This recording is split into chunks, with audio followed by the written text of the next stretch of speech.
नमस्कार विद्यार्थी मित्रांनो, आजच्या व्हिडिओमध्ये आपल्या सर्वांचं मी स्वागत करतो।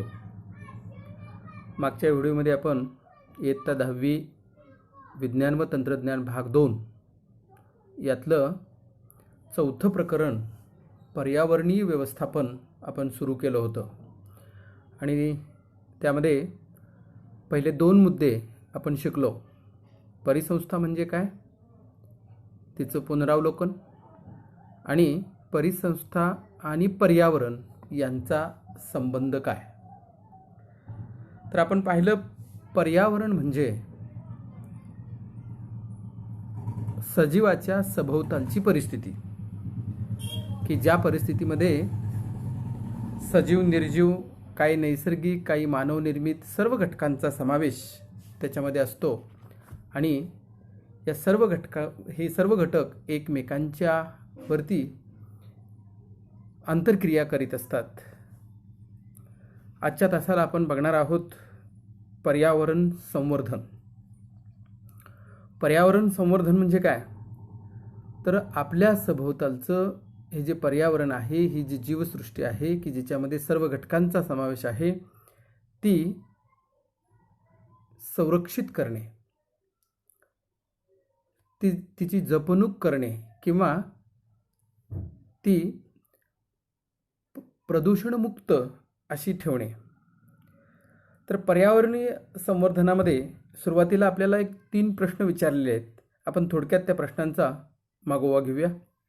पर्यावरणावर परिणाम करणारे घटक कोणकोणते आणि ते कसे। या पर्यावरणावर परिणाम करणारे घटक खालच्या बाजूला दिलेले आहेत। नैसर्गिक घटक आणि मानवनिर्मित घटक, की ज्याच्यामध्ये काही नैसर्गिक क्रिया असतात की ज्या पर्यावरणावर परिणाम करतात, जसं भूकंप, ज्वालामुखी, पूर परिस्थिती असे घटक याच्यामध्ये येतात। आणि मानवनिर्मित जे घटक आहेत त्यामध्ये आपण जंगलतोड, हवा प्रदूषण, जलप्रदूषण यासारखे घटक यामध्ये येतात। दुसरा प्रश्न आहे, पर्यावरणामध्ये भक्षकांची संख्या सतत वाढत गेली तर काय होईल। पर्यावरणामध्ये समजा भक्षकांची संख्या वाढत गेली तर ते उत्पादकांची संख्या कमी करतील। आणि उत्पादक म्हणजे कोण आहेत, तर ते हिरव्या वनस्पती आहेत। हिरव्या वनस्पतींची संख्या कमी होत जाईल आणि पर्यायानं या पर्यावरणाचं नुकसान झालेलं या ठिकाणी आपल्याला बघायला मिळेल। तिसरा प्रश्न आहे, नदीच्या किनारी भागात मोठमोठे कारखाने उभारले गेले तर नदी या परिसंस्थेवर त्याचा काय परिणाम होईल। नदी काठावर समजा जर मोठमोठे कारखाने उभारले गेले तर त्या कारखान्यांमधून बाहेर पडणारे उत्सर्जित पदार्थ, टाकाऊ पदार्थ, सांडपाणी, धूर हे सगळं जवळच्या पर्यावरणामध्ये मिसळून जाईल आणि नदी या परिसंस्थेवर त्याचा विपरीत परिणाम झाल्याचं आपल्याला दिसेल। म्हणजे पर्यावरणावर परिणाम करणारे काही नैसर्गिक घटक आणि काही मानवी घटक आहेत की जे पर्यावरणावर दुष्परिणाम करतात आणि त्यामुळं पर्यावरणाचा असमतोल झाल्याचं या ठिकाणी आपल्याला दिसेल। मग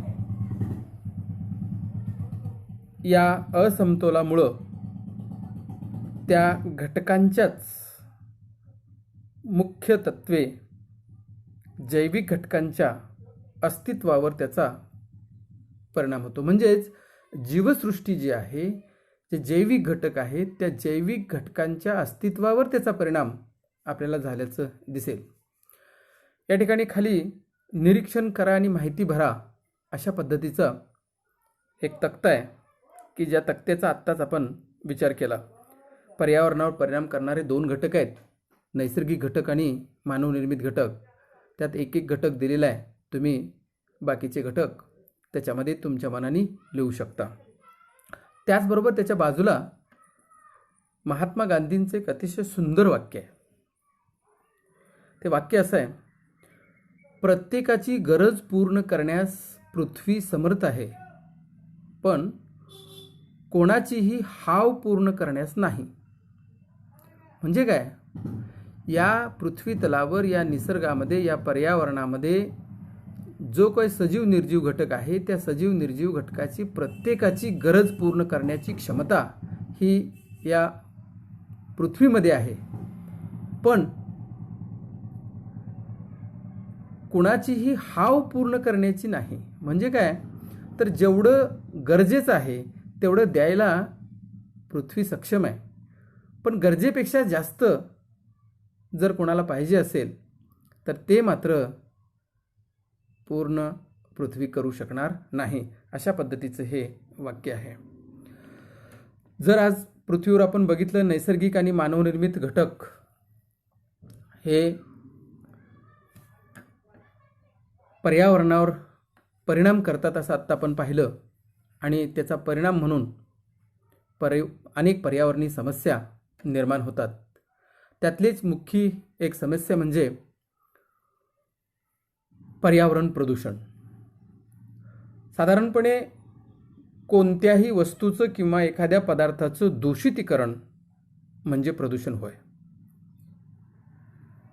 पर्यावरणीय प्रदूषण म्हणजे नैसर्गिक घटना किंवा मानवाच्या कृतीमुळं सभोवतालच्या पर्यावरणात झालेला अनावश्यक आणि अस्वीकारार्ह बदल.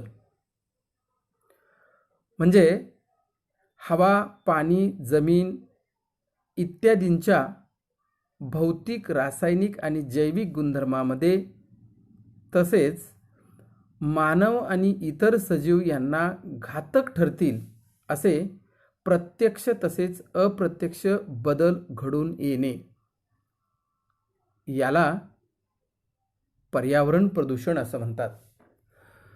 मग या पर्यावरणात जे काय जैविक अजैविक घटक आहेत,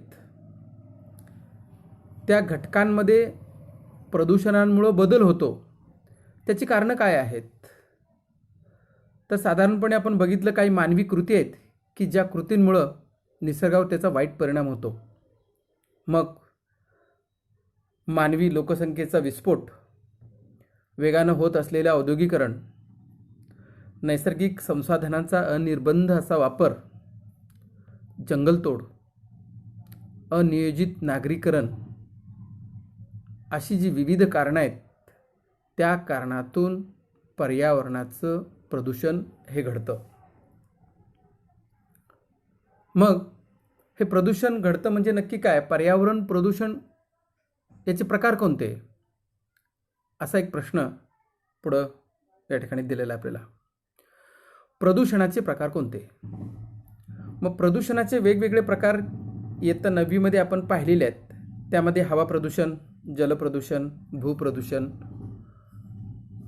त्याचबरोबर ध्वनी प्रदूषण, किरणोत्सारी प्रदूषण, औष्णिक प्रकाश, प्लास्टिक प्रदूषण, अशा वेगवेगळ्या प्रदूषणांचा अभ्यास आपण इयत्ता 9वीमध्ये केलेला आहे. दुसरा प्रश्न आहे नैसर्गिक प्रदूषण आणि मानवनिर्मित प्रदूषण म्हणजे काय. नैसर्गिक प्रदूषण म्हणजे निसर्गातल्या काही घटना आहेत ज्याच्यामुळं हे पर्यावरण प्रदूषित होतं. उदाहरणार्थ, वणवा पेटला. वणवा पेटणं ही एक नैसर्गिक कृती आहे आणि या नैसर्गिक कृतीपासून जो धूर होणार आहे, जे विविधता नष्ट होणार आहे, पर्यावरणाचं प्रदूषण होणार आहे, ते नैसर्गिक प्रदूषण. आणि मानवनिर्मित प्रदूषण म्हणजे मानवाच्या कृतींमुळं जे काही प्रदूषण होतं त्याला मानवनिर्मित प्रदूषण असं म्हणतात. या ठिकाणी चित्रामध्ये, पुस्तकामध्ये पान नंबर 39 वरती 2 चित्र दिलेले आहेत. शहरातील धुकं आणि प्रदूषण. एका पहिल्या चित्रामध्ये आपल्याला एक महामार्ग दिसतोय आणि त्याच्यामध्ये अनेक वाहनं त्या महामार्गावरून जाताना दिसत आहेत, पण धुक्यामुळं त्या ठिकाणी पुढचं दिसत नाही. हा हवा प्रदूषणाचा एक भाग आहे. धुक्यामुळं हवेचं प्रदूषण होतं आणि सूर्यकिरणं, प्रकाश किरणं ही दूरवर पोचत नाहीत. दुसरं आहे ते म्हणजे प्रदूषण, हवा प्रदूषण त्या ठिकाणी दिसतंय. आणि हे हवा प्रदूषण यामुळं हवेत वेगवेगळे विषारी घटक मिसळताना या ठिकाणी आपल्याला दिसत आहेत. या दोन चित्रांकडे बघितलं की पहिलं चित्र आहे ते नैसर्गिक प्रदूषणाचं आहे आणि दुसरं आहे ते मानवनिर्मित प्रदूषणाचं आहे. खरं तर प्रदूषण म्हणजे ही एक व्यापक अशी संकल्पना आहे की ज्यामध्ये आपण अनेक प्रदूषणांचा विचार केला. हवा प्रदूषण, जलप्रदूषण, ध्वनी प्रदूषण, किरणोत्सारी प्रदूषण, भूमी म्हणजे या ठिकाणी भूप्रदूषण, औष्णिक, प्रकाश, प्लास्टिक असे वेगवेगळे प्रदूषणं आपल्याला निसर्गामध्ये बघायला मिळतात. या सर्व प्रदूषणांचा विपरीत परिणाम हा सजीव आणि त्याच्या अस्तित्वावर नेहमीच होत असतो आणि यातूनच या पर्यावरणाची किंवा पर्यावरण संवर्धनाची गरज आता निर्माण झालेली आहे. जर आपण पर्यावरणाच्या प्रकाराबद्दल बघितलं तर गेल्या वर्षी 9वी मध्ये असताना हवा प्रदूषण, जलप्रदूषण आणि मृदा प्रदूषण याचा सविस्तर अभ्यास केलेला आहे. त्या आधारे खाली एक तक्ता दिलेला आहे. तो तक्ता तुम्ही घरी पूर्ण करायचा आहे. साधारण तो कसा भरायचा हे मी सांगतो. हा तक्ता स्वयं अध्ययनासाठी आहे. मूल्यमापनातून तो यावर्षीच्या वगळण्यात आलेला आहे. या ठिकाणी आपल्याला दिसतंय हवा प्रदूषण आपण एक बघूया. हवा प्रदूषणामध्ये वायुरूप घटक कोणकोणते ते दिलेले आहेत. त्याचे स्रोत आपल्याला लिहायचे आहेत. स्रोत म्हणजे काय तर कशापासून हवा प्रदूषण होतं, जसं की रासायनिक कारखाने, तेल शुद्धीकरण प्रकल्प, त्याचबरोबर औष्णिक विद्युत प्रकल्प, कागद कारखाने, कापड कारखाने, तेल कारखाने, दगडांच्या खाणी यातून हवा प्रदूषण होताना दिसतंय. खाली त्याचे परिणाम आहेत. हवा प्रदूषणाचे परिणाम काय होतात? माणसाचा विचार केला तर मानवावर श्वसनाचे विकार हवा प्रदूषणामुळे बरेचसे झाल्याचे दिसतात. प्राणी आणि वनस्पतींच्या बाबतीत विचार केला तर वातावरणात अनेक बदल या हवा प्रदूषणामुळे होतात आणि त्यातून त्यांच्या अस्तित्वावरती या ठिकाणी बाधा निर्माण येते. आम्लवर्षा यामुळं निर्माण होऊ शकते. आम्लवर्षामुळं वनस्पतींचं अस्तित्व हे नष्ट होऊ शकतं. त्यानंतर शेवटचा कॉलम आहे तो म्हणजे उपाययोजना. काय उपाययोजना केल्या पाहिजेत की जेणेकरून हवा प्रदूषण कमी होईल? जी कारखान्यांची धुराडी आहेत ती उंच केली तर निघणारा धूर हा वरच्या थरात पसरला जाईल. त्याचबरोबर कारखान्यांमध्ये जी तंत्रज्ञान आहे, जी साधनसामग्री आहे ती जर आधुनिक वापरली तर कमीत कमी धूर निर्माण होऊ शकतो. अशा पद्धतीनं हवा प्रदूषणाचं ज्या पद्धतीनं या ठिकाणी आपण तक्ता पूर्ण केला त्याच पद्धतीनं जलप्रदूषण किंवा भूप्रदूषण याचीही तुम्ही तक्ता तो पूर्ण करा. साधारण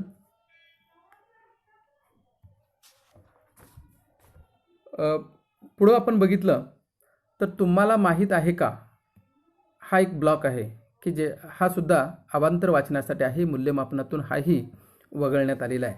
तरी परंतु आपण बघूया याच्यामध्ये काय आहे. तर हे आहे किरणोत्सारी प्रदूषण. जड मूलद्रव्यांपासून जे प्रारणं बाहेर पडत असतात, किरणोत्सारी मूलद्रव्यांपासून जी प्रारणं बाहेर पडतात ती साधारण 2 प्रकारची, नैसर्गिक आणि मानवनिर्मित. मग त्यामध्ये अल्ट्राव्हायोलेट आणि इन्फ्रारेड ही नैसर्गिक किरणं आहेत.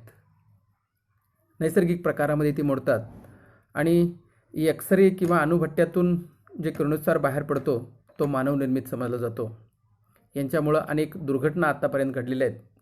चेर्नोबिलची अणुभट्टीत होणारी दुर्घटना किंवा विंडस्केल, त्याचबरोबर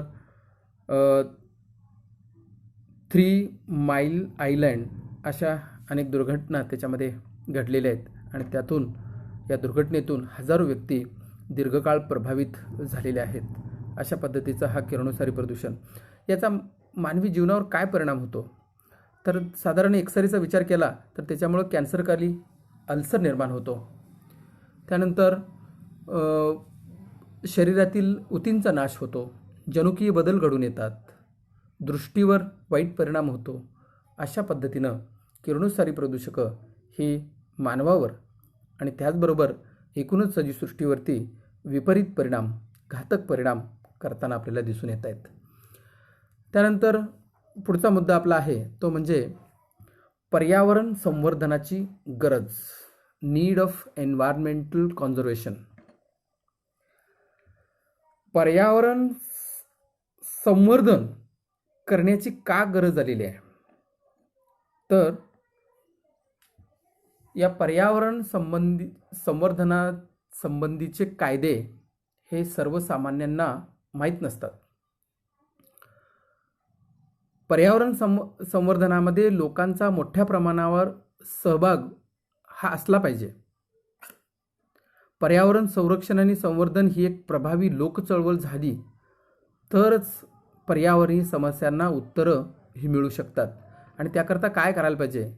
तर लहान वयापासूनच मुलांमध्ये पर्यावरणाविषयी प्रेम, त्याच्याविषयी माहिती, पर्यावरणाविषयी सकारात्मक दृष्टिकोन ही मूल्य मुलांमध्ये रुजवली पाहिजेत.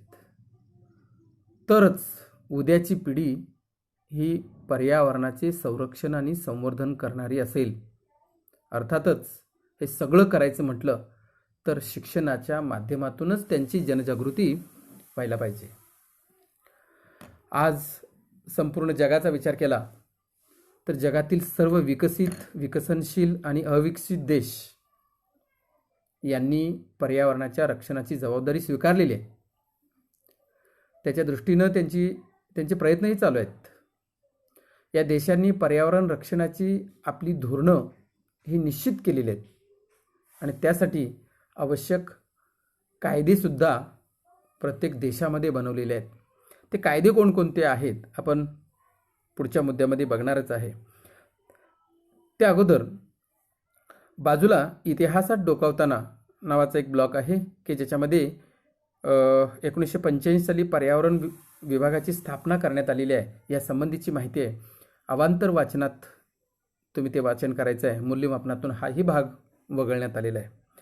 त्यानंतर एक ओघतक्ता दिलेला आहे, तोही मूल्यमापनातून वगळलेला आहे. स्वयं अध्ययन तुम्ही करायचं आहे. या ठिकाणी पर्यावरण संवर्धनाची गरज काय?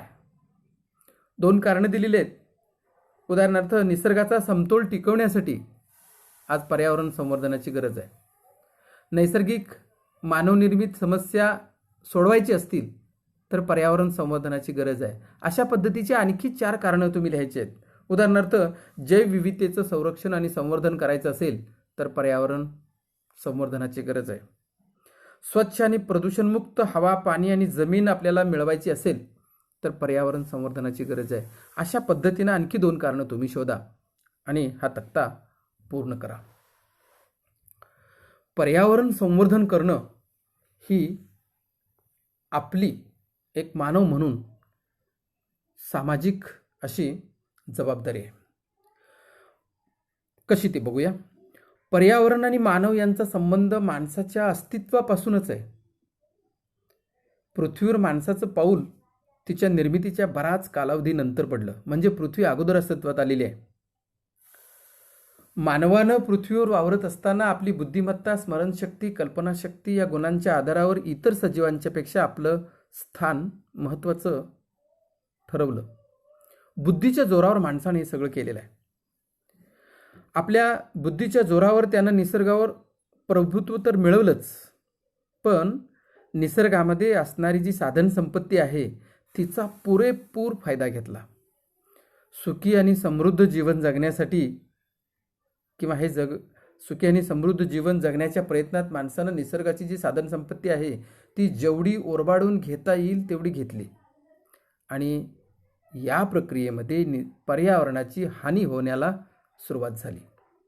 त्यातूनच पर्यावरणाच्या समस्या वाढत गेल्या आणि यावरून एक गोष्ट आपल्या लक्षात येते ती म्हणजे आज पर्यावरण समतोलामध्ये मानवाची भूमिका महत्त्वाची आहे. माणूस बुद्धिमान होता म्हणून त्यानं निसर्गावरती जवळपास ताबा मिळवला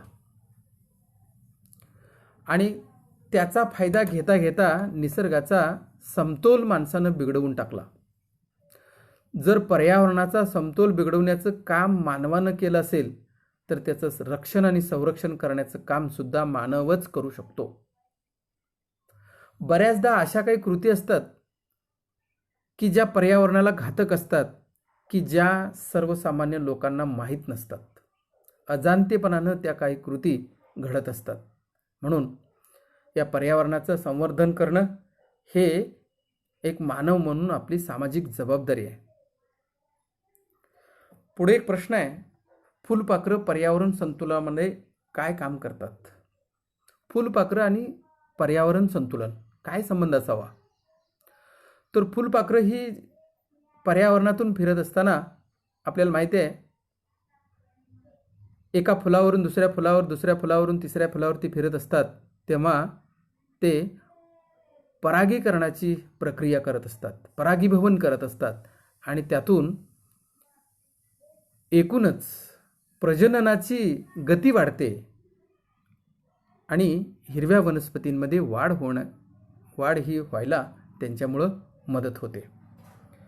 त्याच्यानंतर खाली आपण बघितलं तर या ठिकाणी तुम्हाला माहीत आहे का, चर्चा करा, इंटरनेट माझा मित्र, हे नेहमी लक्षात ठेवा, अशा पद्धतीचे 3-4 ब्लॉक आहेत की ज्यांच्यामध्ये या ठिकाणी आपण पर्यावरण संवर्धनासंदर्भात निर्माण केलेले कायदे यांची माहिती आहे.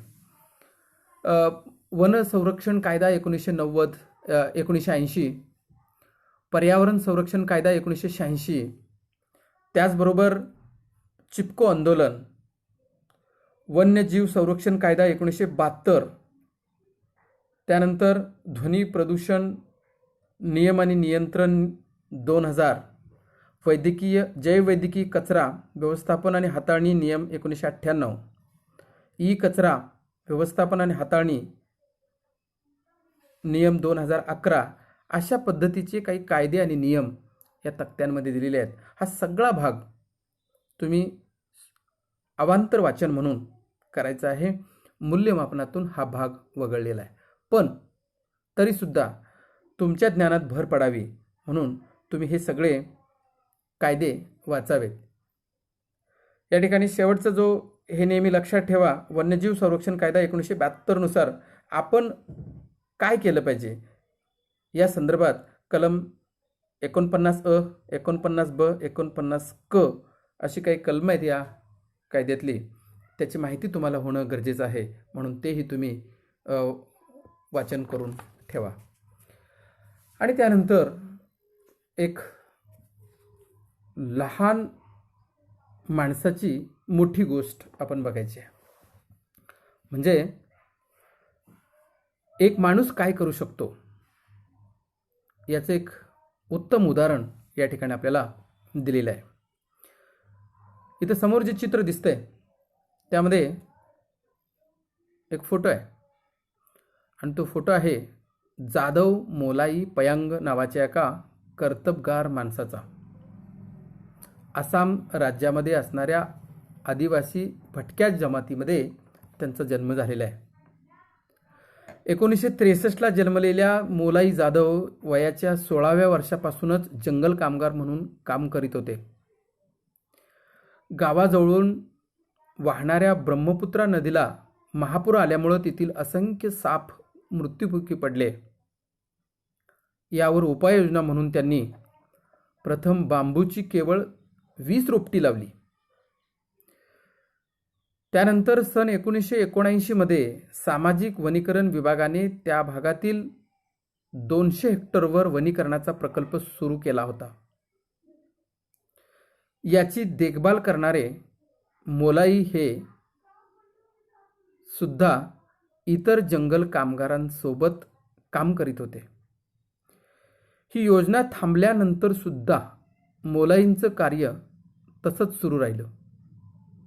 झाडं लावणं आणि त्यांची देखभाल करणं हे काम त्यांनी निरंतर चालू ठेवलं आणि त्याचा परिणाम असा झाला की ज्या परिसरात एकही वृक्ष नव्हता त्या ठिकाणी या माणसानं सुमारे 1360 एकरचं जंगल एकट्याने तयार केलं.